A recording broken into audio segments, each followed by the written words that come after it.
The Shroud of Turin is a long linen cloth bearing the faint image of a man who appears to have suffered crucifixion. Preserved in Turin, Italy, it has been venerated by many as the burial cloth of Jesus Christ, while others regard it as a medieval artifact. Perhaps the real mystery of the Shroud of Turin is not what it proves. But why, after every test, it still leaves us asking questions?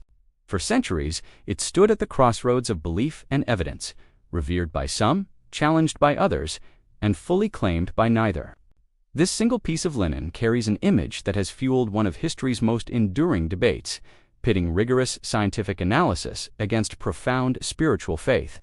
In 1988, carbon dating placed the shroud firmly in the medieval period, between 1260 and 1390 AD. For many, the debate was over. Science seemed to have delivered a conclusive verdict, identifying it as a clever medieval forgery. But critics immediately questioned the samples, arguing they were taken from sections that had been repaired and rewoven over the centuries, not from the original, pristine cloth. The scientific community itself was divided, and the controversy was far from settled.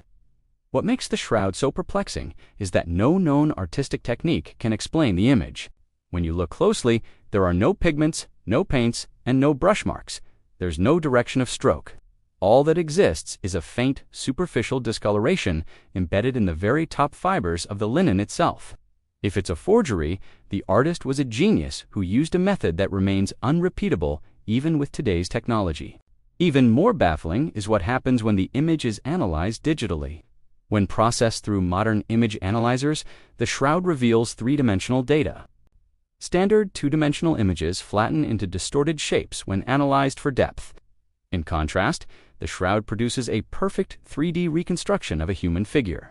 How this depth information became encoded onto a two-dimensional cloth remains completely unexplained. For over a century, the shroud has also undergone intense scrutiny. From photography at the turn of the 20th century to advanced spectroscopy in the 21st, each test seems to only deepen the divide rather than resolve it. Every piece of evidence that supports one side is soon met with a counter-argument from the other, fueling more questions instead of providing definitive answers. Perhaps the power of the shroud does not lie in proof at all, but in its stubborn resistance to certainty. It's an object that neither fully confirms faith nor is dismissed by science. It simply endures, holding its secrets close. The Shroud of Turin remains unresolved, unrepeatable, and unforgettable. It challenges us to consider where the limits of science end and where the nature of belief begins. Thanks for watching. If you find these historical mysteries as fascinating as I do, make sure to subscribe for more.